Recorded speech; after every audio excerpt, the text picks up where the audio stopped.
Welcome to this week's edition of Coach Prep. Coach Don and I are working on episode number 157. We're working remote this week.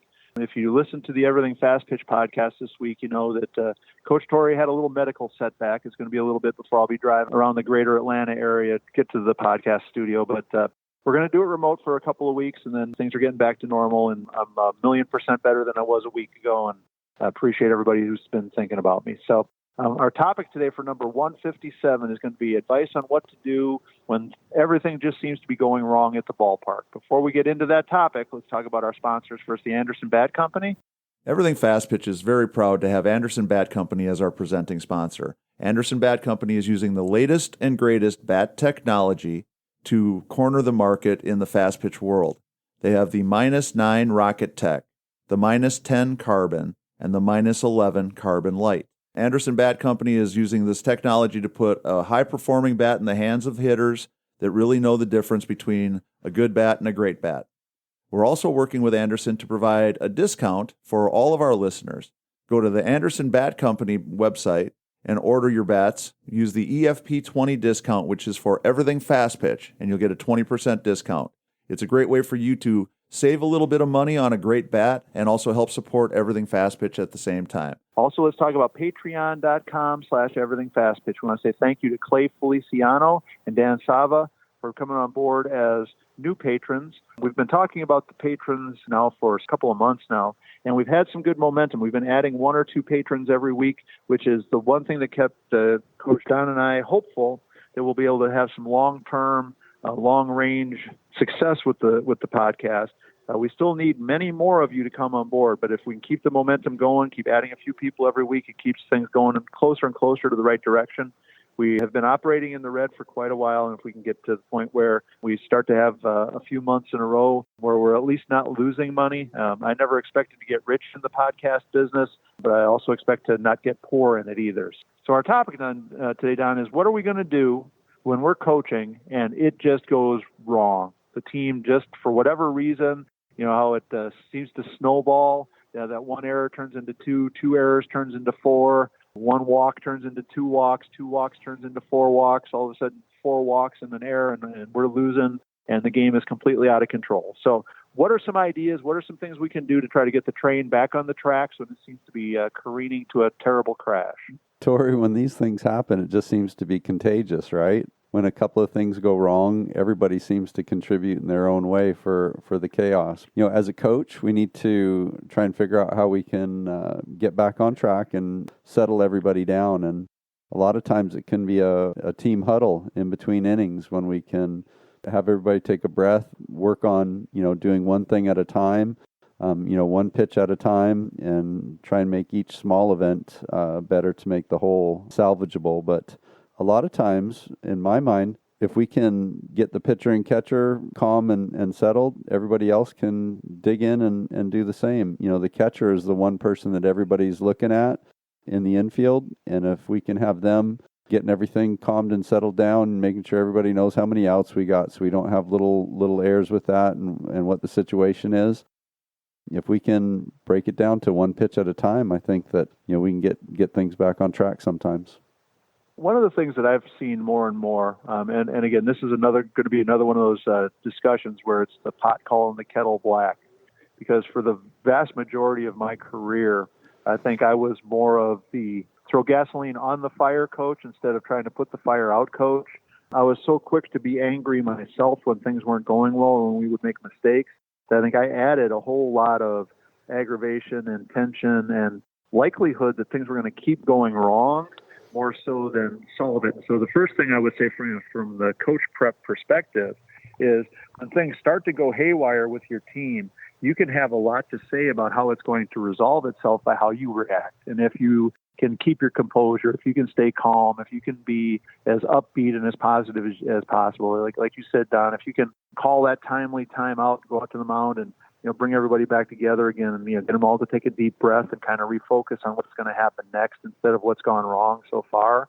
I think all those things are going to fall on us as coaches. And as I said before, there's an awful lot of times in my life that I know, my reaction and the way I was likely to respond when things didn't go well probably made it worse than better. So let's not relive the same mistakes that I made, and let's see if we can't do a better job moving forward. That an interesting thing that we're all going to end up working through at some point, Tori. And when you're saying that, it starts with the coaches, I think that's a really strong point, because our demeanor and our temperament is going to rub off on everybody, whether it be good or be bad, and at least give them a chance. I understand where that comes from, because I know when I'm coaching, if my team starts to play badly, I think it reflects on my abilities as a coach. On you, yeah. And so I look bad because we're playing badly. And the reason that we're playing badly is because I didn't do a good enough job, or I didn't coach well enough, or teach the skills well enough, or prepare the team well enough. And so I think recognizing that while ultimately you are responsible as the coach, it's not a direct reflection on you every time somebody makes an error or somebody, strikes out with the bases loaded or whatever, and you trying to personalize it or act like it is some sort of personal affront or some sort of reflection embarrassment of to you personally, I think is a really bad idea. That makes sense, because it seems to be normal. That's human. Yeah. No, and it happens a lot more than we want to admit that it does, right? So, the what's the joke about, when you decide to coach, that you're allowing the decisions made by, whatever the age of the kids are that you're coaching to control whether you're going to be happy or not. Like my life, and for some coaches, my livelihood, my happiness and whether or not I'm going to keep my job or not depends on the decisions made by the players that I'm coaching. Well, the obvious connection to that or next step to that is that the way my team plays and the kinds of performances that they put out on the field are a direct reflection on what kind of coach I am. Again, it's not always that direct of a line, and sometimes you can have done everything humanly possible to prepare your team to play well, and for whatever reason that day it just doesn't happen. And I can remember 2 or 3 times in my life, by the second inning of a game, it was, there was just no winning today. For whatever reason, there was just no, we weren't coming back to win today. We were trying to shift gears to, damage control and making sure that we didn't let this one, really weak effort, carry over into game 2 or game 3 or next week or whatever it might be. That to me, I think is the moral to the story for our coaches. Is when you're having those days where the trains just completely come off the tracks, let's just, every once in a while you just have to, notch it up to, stuff happens kind of category. And instead of belaboring it, continuing to beat that dead horse, do everything we can to turn it into something positive, do everything we can to turn it into, the best opportunity we have, the best way we possibly can to get this game over with so we can move on to the next one. So, sometimes it's just, you just got to shake your head and move on and realize that those kinds of days happen to teams. If you watch professional sports, you're going to see major league teams get beat by 15 runs every once in a while. You're going to see professional football teams, get beat by, 3 or 4 touchdowns.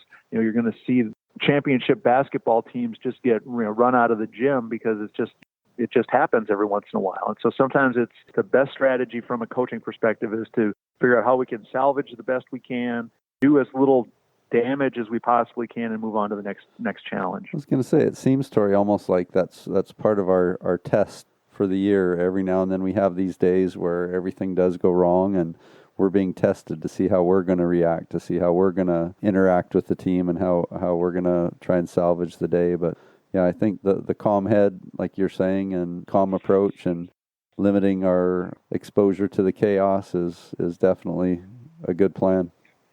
Right. And just because you get angry or frustrated or show the world that how disappointed you are, if you don't show those emotions, if you are able to manage yourself a little bit more positively than that, you still care. You still want to win. You still are doing everything you can to make your team as successful as possible. Just, that day it just wasn't meant to be. There was more than once in my career that the collateral damage I created in game 1 cost us the second game in the doubleheader, or the first, the collateral damage I created in game 1 of the tournament cost us a chance to play really deep into the weekend, because instead of being able to compartmentalize that one game and move on, then all of a sudden there was like, well, is he going to act this way every time we play badly? Is he going to be this mad every time I make an error? Is it going to be this big a deal every time I strike out?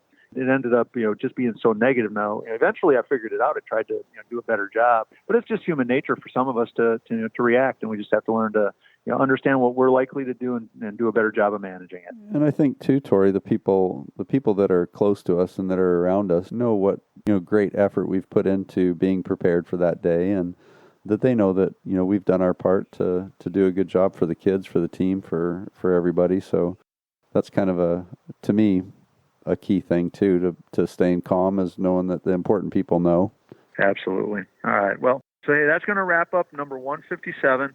Coaches, make sure you send us topics and ideas, things that you're interested in talking about. Coach Don and I always like to talk about stuff that you're interested in. You can go to the fastpitchprep.com website, order your Square Cuts training discs. And if you're going to reach out to us, do so at fastpitchprep@gmail.com or everythingfastpitch@gmail.com. Either one of those email addresses will get to us, and we'll add your topics to the list of things that we're going to talk about in the future. Again, make sure you support Anderson Bat Company. Use that EFP20 discount.